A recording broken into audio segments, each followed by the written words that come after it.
Okay, I'm going to leave the mic to Catinca Tabacaru, who's a gallery owner presenting on the fair, and she can introduce the conversation today.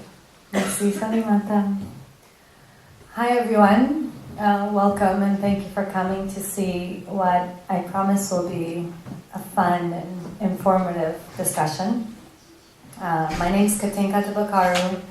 I have a gallery in New York City. It's 2.5 years old and I represent 14 artists from 5 continents. The artists are my friends, they're my family, and often my inspiration. So with me are 2 incredible human beings. Raphael Chikukwa, curator of the National Gallery of Zimbabwe, curator of the Zimbabwe Pavilion at the Venice Biennial, and the man who, although maybe not single-handedly, has brought Zimbabwe onto the international contemporary art scene. So you're about to hear everything from the most important voice right now. Admire Kamudzengerere, who is a Zimbabwean artist, 33 years old, has been stealing the show in our booth, which is an affair, and makes incredibly profound and precise work, ranging from printmaking to performance to video.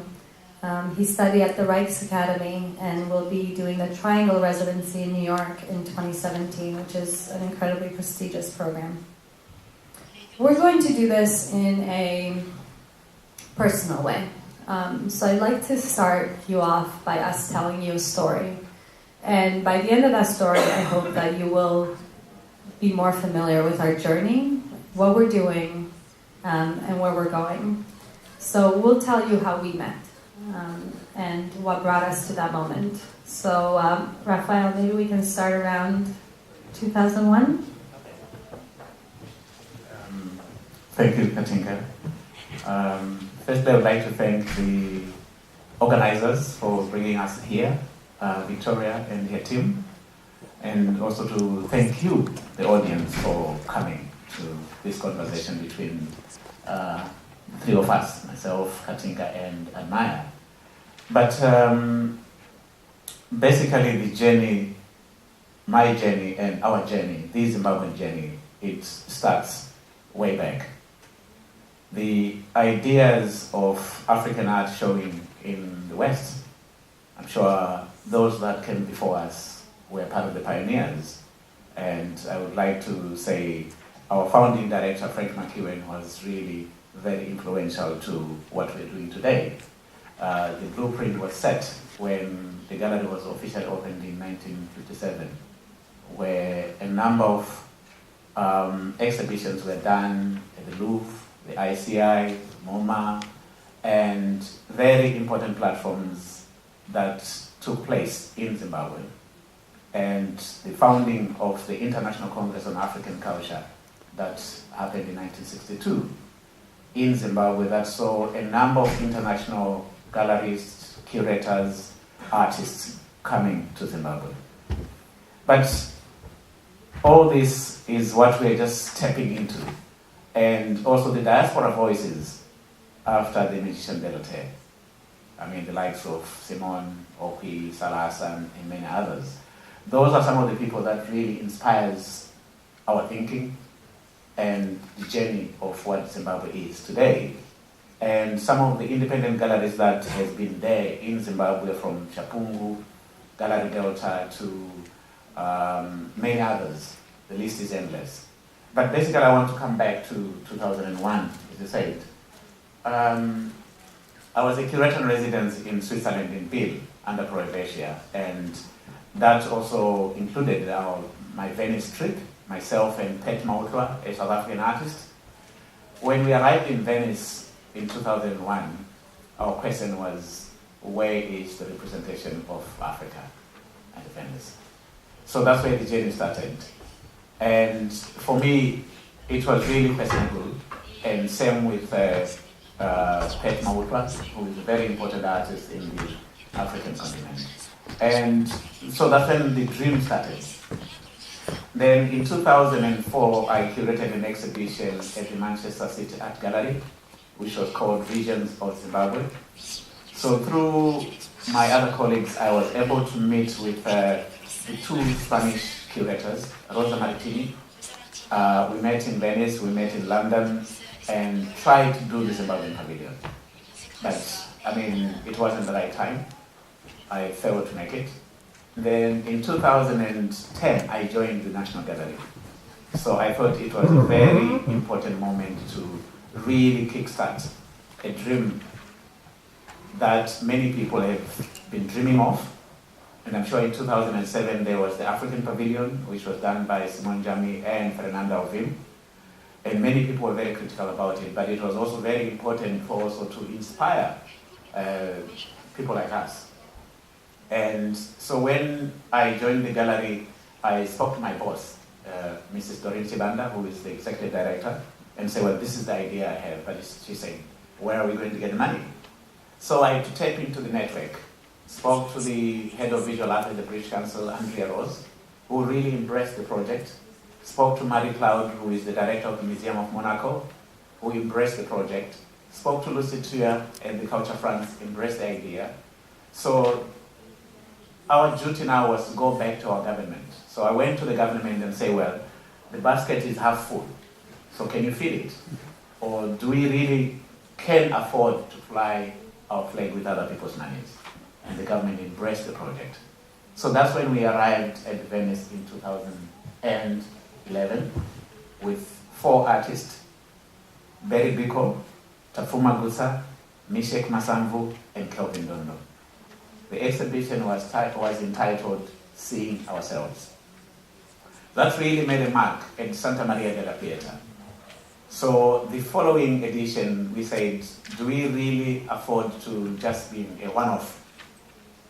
No, it was not an option for Zimbabwe. So we went back to the government and said, well, we want to go back to Venice because it's an important platform. What we have seen at the Venice Biennale, it's important for us to go back. So the government embraced the project. And we arrived back in 2013 with 5 artists. Portia Jolaera, Virginia Chiota, Michele Mathison, Voti Tebe, and Rashid Jogi. So there were 2 established artists and 3 emerging artists, who today are represented by major galleries that includes Michael Stevenson, Goodman Gallery, Tiwani Gallery, Taiben Gallery, and many other galleries. So that was really the moment I met Catinca. It wasn't. But I'm glad we go so far back. In 2013, I was an independent curator, and I had come out of a career as a human rights attorney. I used to work for the office of the UN prosecutor in the Rwandan tribunal. I had lived in Tanzania, and I had an interest in general in the continent that was very instinctive. And so when I went to my first Venice Biennial in 2013, and maybe we did meet, maybe you're right. We did, right? We did, yeah. I went to my first biennial, and the first thing I wanted to do was go see the African pavilions because there were 4, I believe. It was a very small grouping at the time. Well, I mean, 4 in a way, because I mean, this is where the so-called Kenyan pavilion, so, you know, which wasn't Kenyan.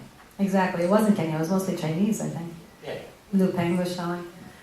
So I went into the Zimbabwe Pavilion, and to give you an idea of the Zimbabwe Pavilion, you're walking towards the Giardini, and then you go into this building, you go up to the 5th floor, and you don't know what you're really going to find because you're going up these stairs, and there opens this beautiful space with all of these windows. And I almost fell over. It was some of the best work I had ever seen. And I kind of had to do a double take because I was like, Zimbabwe? Okay. I don't think I'd ever looked at Zimbabwean art before. And so with a lot of pride in having found it and slight shame in not having ever looked, I sat with it for a very long time, fell in love with some of the work, especially Virginia Chihota and Portia, who really stole my hearts, for the work primarily, and then also for the female subjects within the work. And it really stayed with me, and that was my experience. I walked out of the Zimbabwe Pavilion. It remained with me in my mind. It remained with me somehow instinctually in my soul. And I left And in 2014, a year later, I opened my first brick and mortar space in New York City. And I remember before I was opening, I was talking to several of the artists that I'd already represented without a space, and we were saying things like, this won't be just any type of gallery. We're going to run around the world, we're going to experience things, we're going to share ideas and share voices. We'll go to places like, and I remember myself and Justin Obersteimer at the same time saying, Zimbabwe. So that moment, among several other moments, had kind of planted a seed that at some point, we as a group, as a collective, would end up in Zimbabwe. Fast forward to 2015, but before that, Admire, you are at this time at the Rijks? No, I went to the Rijks in 2013 and 2014. Yeah. And while being at the Rijks, what is the feeling in Europe? What is it like to be a Zimbabwean artist in Europe? What is it like to know that your country is now on its way to a third Venice Biennial? Is there anything you can add to that? If not, we'll come back. I think in 2013, this was like the first time for me also like stepping into Europe. So I had no idea what to think or what to make of it. Even by being at the Rex Academy, I remember I kept being asked like, do you know what it means to be here at the Rex Academy? And for me, I had no clue, so I kept on saying like, I don't know. And they kept asking me, so what are you gonna do here? And I'm like, I don't know what I'm gonna do. But all I know is that I'm here and I just don't know what this means. And I guess I'm probably like I was the second person to be accepted in Zimbabwe at the Rex Academy. And the first person was Patrick Makupe, who was accepted in 2001. And I was the second person. And what really shocked me was how they spoke about how the interview was like challenging. Like about 2,700 applicants had applied. And we were 36 candidates that were shortlisted, and they only wanted to take 12 people. And I went there with no idea. So I remember I was talking to Raphael and I was like, man, I don't know if I should go. Like for 36 people and there were 12, I don't know if I have to go. And you say, Admire, you have to go because for you this would be like a compliment or a beauty. Just go there and see Europe and enjoy Europe. Good advice. Raphael. So you told Admire to go and really put himself out there for the Rijks Academy. There'd only been one Zimbabwean artist before. And then he was accepted. Well, sometimes when you are a curator, you have to really challenge these young kids. Because, the most important for them is to get a platform for them to be able to explore, to grow.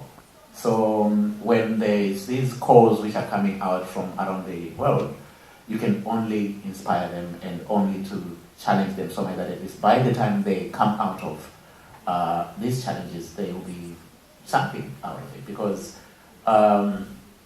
education is key. And in the Bele they say, "Ukuhamba uzalinduna." What does that mean? When you travel, you're educated. And when you always think your mother is the best cook. It's something. She is. Yeah, so when you step out, you open your eyes. So I'm glad he took the challenge and he's something now. And there's more coming out of him. Much. Take us to 2015. Well, after 2013, I'm sure many people all thought that, maybe Zimbabwe won't make it again. For us, myself, my director, executive director, Mrs. Doris Zibanda, when I started the project, we said, well, we will keep on going to Venice as much as we can, and we'll keep on seeking funding from government so that we can keep the existence of Zimbabwe at the Venice. And we remained at Santa Maria della Pieta, which is our traditional venue. And so then we decided, no, we're going to go back Then I selected 3 artists: Chikonzero Chatunguza, Gareth Nyandoro, and Masimba Wati. The exhibition was entitled Pixels of Ubuntu. When I had to travel to Netherlands to see Gareth, because Gareth was at the Rijksacademie. So I arrived in Netherlands in December. It was very cold. I'd already selected, but the idea he was already started working. So he's now the 3rd Zimbabwean artist at the Rijks. Yes, he is. So when I arrived at his studio, it was really amazing just to look at his, the board of work which Gareth had. Then I said, well, maybe 1, 2, 3, 4, and with another 5th piece. And I said, well, this is what I'm looking at.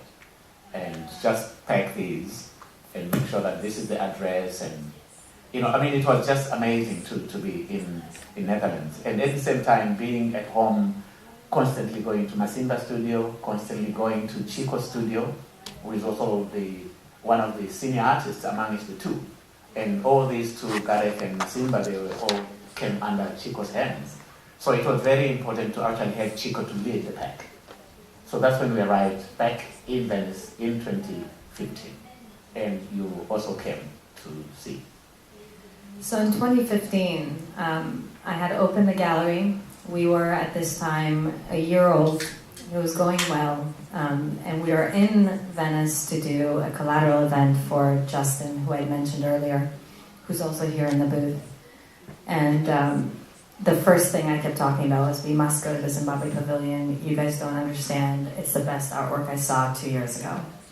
And sure enough, we walk into the Zimbabwe Pavilion, and Gareth's work is magic. And I would encourage you all, actually, if you don't know Gareth Nyandoro, to get to know him, and if you know him, to come and see a piece of his from 2011 to see what he's done in 5 years, because it's very informative to this new work, where it came from the more rudimentary materials before he had paper and support and galleries. It's always nice to see what the origin of something is. So we walk in, we all love it, and I recognize this man behind the desk, and I'm not sure where I recognize him from. I didn't think I was memorable enough in 2013, so it warms my heart to know that Raphael remembered me. And I had this complete, and you can see me, I get excitable, this complete expression of, Raphael, we want to come to Zimbabwe, please, how can we come to Zimbabwe? I think there's something that's happening in your country that is of critical importance to the art world. And Raphael said to me, and I wonder if he remembers it differently, but Raphael said to me, if you are serious, if you are willing to come down to Africa, everybody expects African artists to come out, to come to the West, to meet the West on their own land. If you're willing to come into Zimbabwe, I will help you.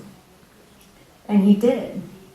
And he connected me with Chico, who was one of the artists in the pavilion, and the teacher of all the artists, actually, in the pavilion, and many before.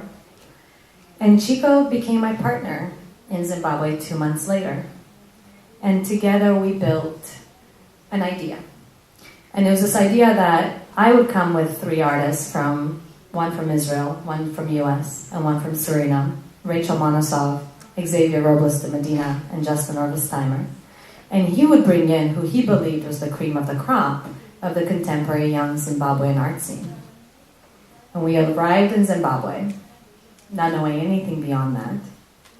And on the second day, we had a meeting. And we were a little bit nervous about whether these artists would come. And slowly but surely, in this very awkward way, because everybody expects there to be a barrier. And we expected to be seen as foreigners. I'm curious to see what you guys expected to be seen as. But we were so excited to see who our potential partners in all of this would be, our collaborators.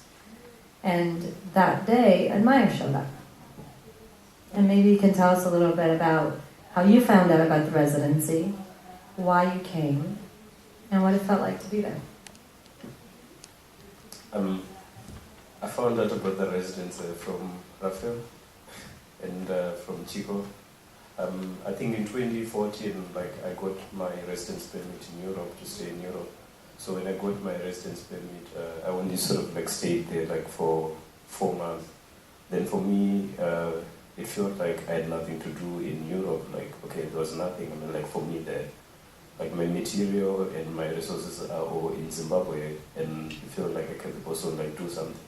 So I spoke to Raphael again about, okay, I don't know, I mean, what I'm doing here in Europe, and as I know, I mean, like Zimbabwe, everybody knows things that they did in Zimbabwe, and I'm worried, I mean, like, yeah, but I don't know, I want to come back to Zimbabwe. Then he said, Admire, your job is still here. So I went back and I rejoined the National Gallery as a visual arts lecturer. So from there, I mean, with students and stuff, the first thing I started doing was to build a printmaking studio with students, with all those sort of like the ideas and things that I'd learned. So from that, I mean, like, he encouraged me, like, okay, there's this artist that are coming, maybe you should go and see. So I remember I drove to come and see you guys, and we sat, and I had no idea what to think or what to expect, because this was so like, kind of like a footing. There was no sort of like a pre-structure of what's going on. And I was like, okay, I'm just gonna check it out and find out what's going on. And when I saw you guys, I was like, okay, I don't know, I mean, like, is it like some kind of like, I mean, all these misconceptions about exoticizing Africa when foreigners come, and I'm like, okay, I'm just gonna wait and see. And that's how it was. After getting his residence permit, I said, remember a song by a Congolese artist who was in exile in Tanzania, who died in 2010, Mambo Remi Ongala. There is a song called Good or Bad is Still Home. So that's what I said to him. Good or bad is still home. Well, there's so many misconceptions about when you come to Europe and you want to go back to Zimbabwe, or you want to go back to your respective countries. It might be Congo, it might be Kenya, it might be Nigeria. People say, no, don't go back, remain in Europe. So I said, remember that song, good or bad is still home. Before going to Zimbabwe, we too looked at ourselves in this way that maybe the Zimbabwean artists did, and we thought, wow, is a lot of this work going to be making fun of ourselves about these foreigners going into Africa and searching the exotic? And one of the things that became clear on the very first day, just so you can imagine, I think there's a picture up here. I haven't been watching the slideshow and I can't remember if we put it in. But it's just a group of us sitting around. And again, we didn't know what the exact structure of the residency would be. We just knew that we wanted to do it.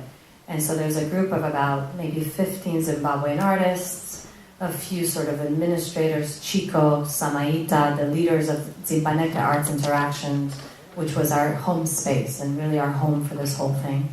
And then the 3 foreign artists, Justin, Rachel, and Xavier, and myself, and Raphael, who was my assistant director at the gallery. And we just sat, and I think the question was, what is important to you, and what is important within your work? And I think everybody sort of expected to see this difference between the foreigners and the locals, and it just didn't exist. Everybody was dealing with post-colonialism. Everybody was dealing with identity. Everybody was dealing with gender. Everybody was dealing with the spirit and philosophy. And within that 1 or 2 hour meeting, it became very apparent that we are all really living very similar experiences and very similar journeys in different territories, in different countries, with different details. And that was part of the magic of what brought us together. I think the next step, once we moved forward, was everybody chose to trust. And sure enough, when you look at the booth here, the 6 artists who have now been traveling together, working together, collaborating over the last 1.5 years, they trust each other. And they trust that they want what's good for one another, and they help. And the projects that ended up happening at the residency, some were individual, some were collaborative, some were a mixture of the two. Everybody had these very unique, quirky activities that were happening. And it turned into something new. And I think unless there's something else to say on this topic, and I'll open up to both of you, I'd like to move forward with what is this new thing? What is next? Because we see it in this fair. There's something happening here that hasn't been happening somewhere else. There's a focus on a continent, not a focus on its people or on its issues, but on the continent itself from both inside and out. And I think that's really interesting. And what is next? Raphael? There's so much. I mean, for us at the National Gallery and in Zimbabwe at large, there's so much to do. And now we are looking into 2017. The National Gallery, after the Venice Biennale, we decided to do a publication, which I'm sure if you it's published by Keba. It's called Maonero. It's an insight into Zimbabwean art history. So that's one of the publications we've done. Then now we are looking into 2017. The National Gallery, through Frank McEwen, hosted this AKAA, the International Congress on African Culture, that saw many museum professionals that include Alfred Barr, William Falk, and many others coming to Zimbabwe. So in 2017, the gallery is celebrating 60 years.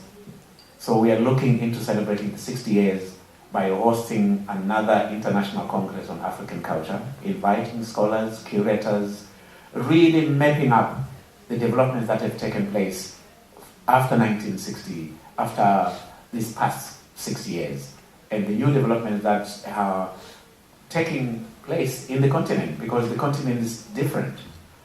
You know, right from CCA Lagos to Zoma Contemporary to Koyo in Dakar, to Douala Arts, to Nairobi Arts Trust, to Johannesburg, Cape Town Art Fair, to AKAA, to 154. I mean, these developments have taken place in the past few years.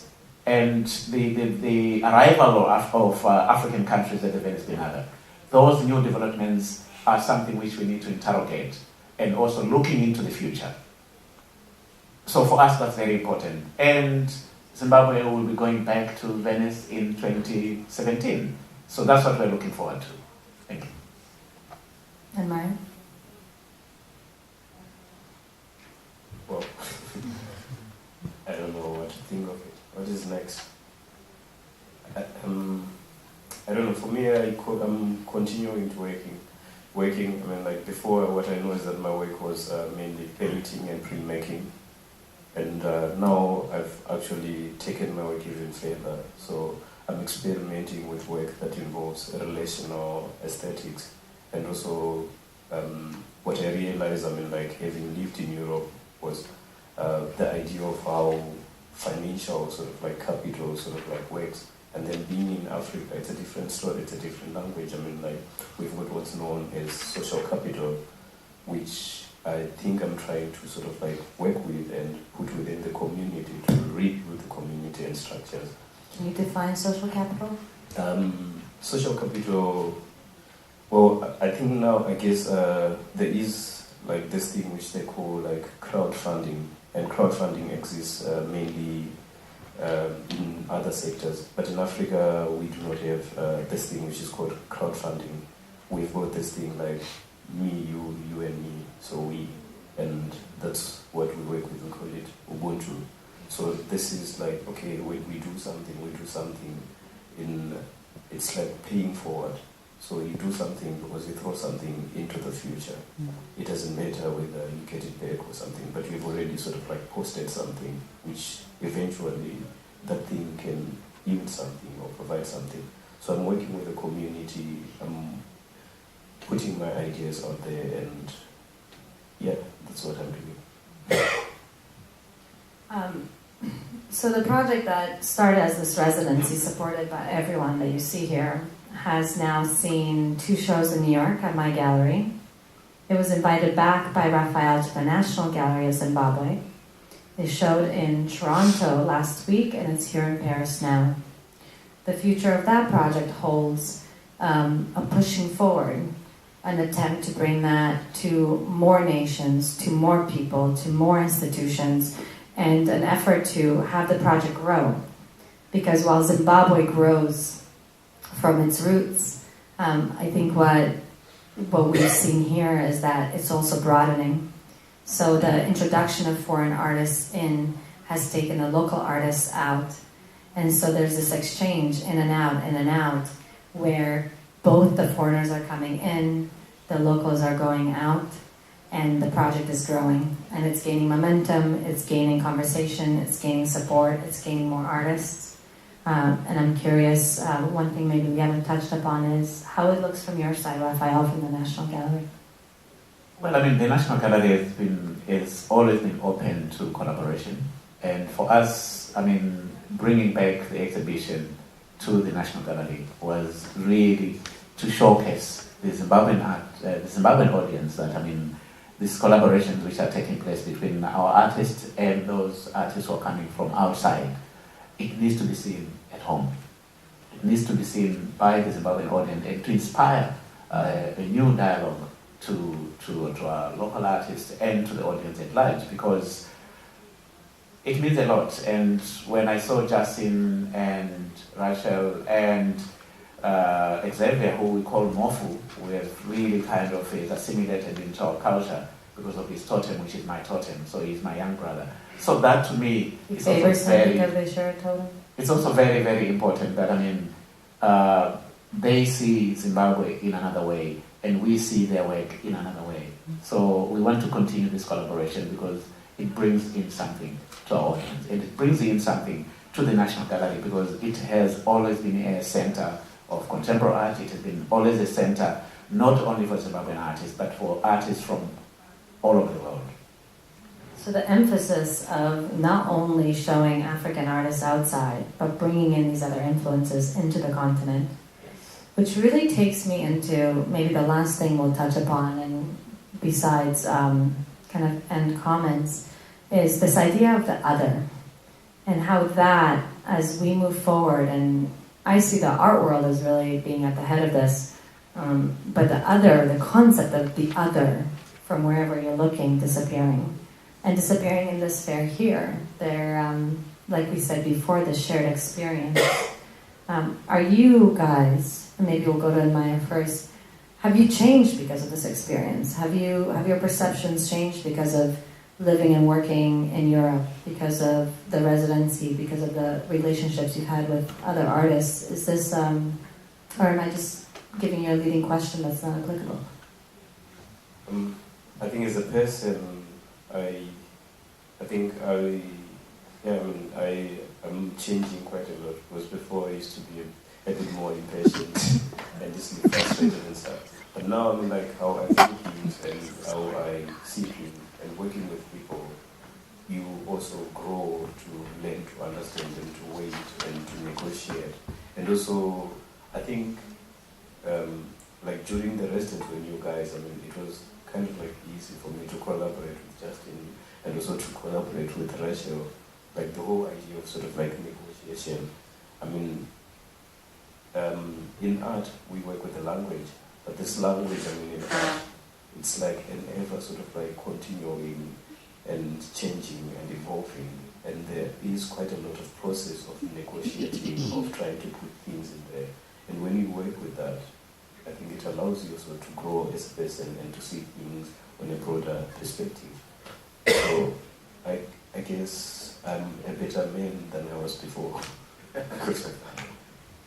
Can I push you a little more on this? Can you tell us what you hope with that language that you're communicating to the world? What do you hope that people's eyes are open to by looking and thinking and talking about your work? My hope is that, I hope that maybe Africa can grow into something that's bigger. Like art is bigger than me, and the shape of art, I have no idea how to grasp it.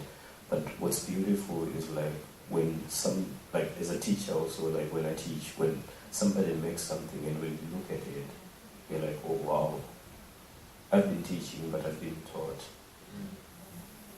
That's beautiful, like when those exchanges begin to sort of like happen. Raphael, same question to you. What do you hope? Wow. You know, Africa has contributed a lot to the global art scene. And my hope is for us to be able to harness that contribution. And to be able to harness those contributions, it needs all of us. And it is my hope that the African scholars, curators, artists would really keep working hard for us to be able to keep telling our story. Because we've remained passengers in our own ship for too long. And it is time that we work together as a continent. Because the founding fathers, our founding fathers, the whole African nationalism, towards the independence, it was not only about political independence, economic independence, it was also about cultural independence. But we should not sleep. And this is why it is important for us to be sitting here and deliberating and keep interrogating where we are coming from, and where we're going. That's my hope. I will ask both of you if I've missed something, what you'd like to say. But first, maybe let's turn it to the audience. If there's a burning question, we'd like to make sure that we can address it. Or any sort of question. And if not, we'll keep going. Oh, we're so complete.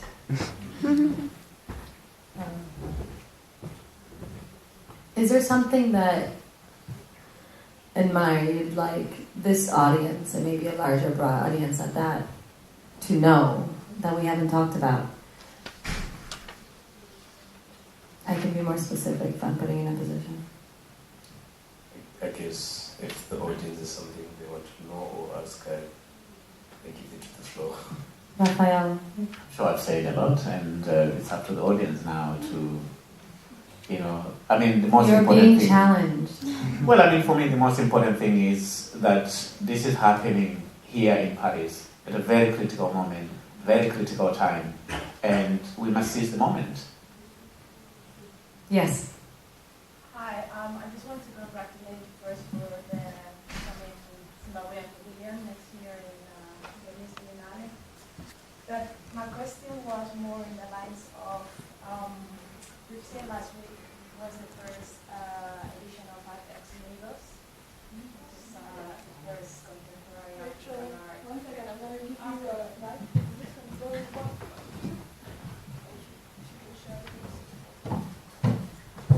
Maybe if you can repeat that question to the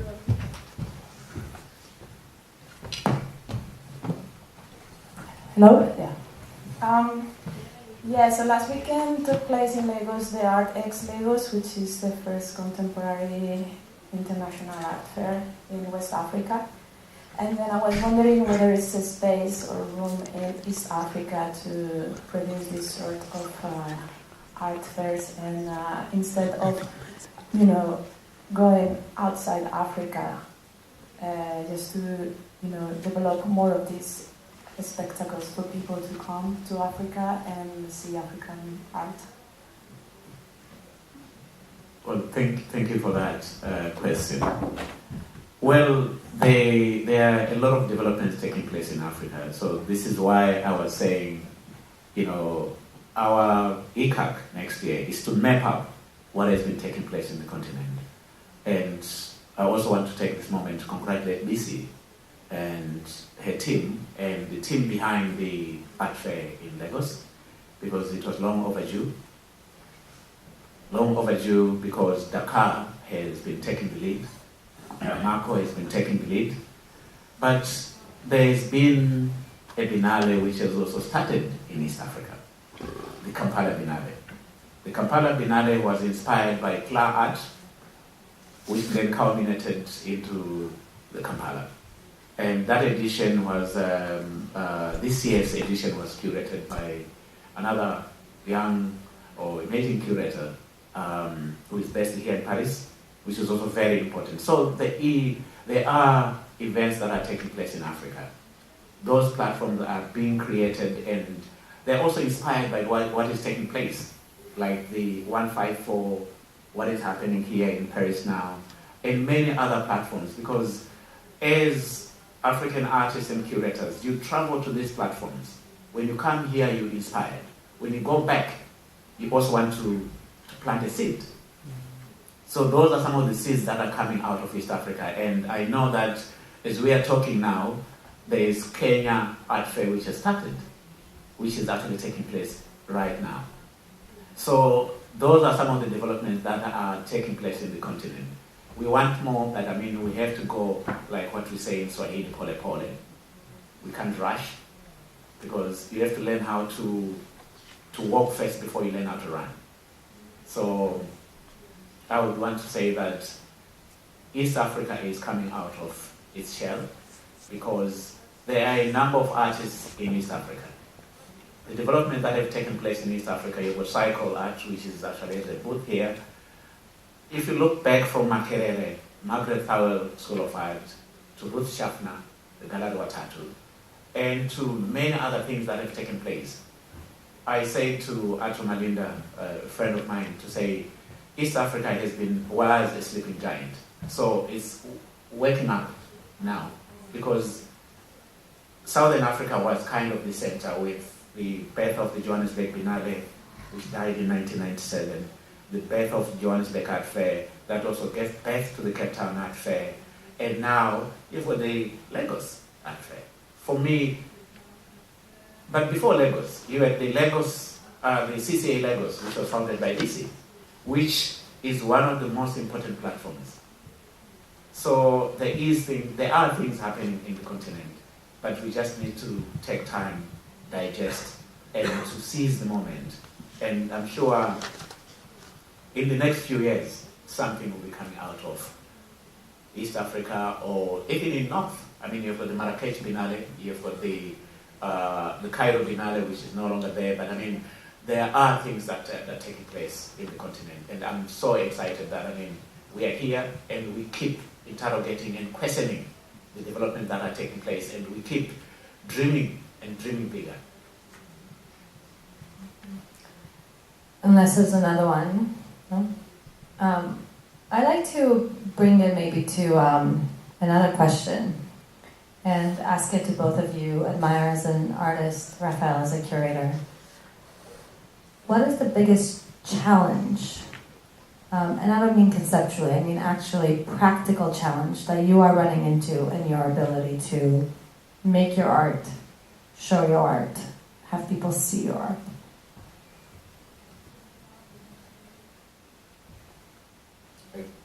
Well, I guess the biggest challenge,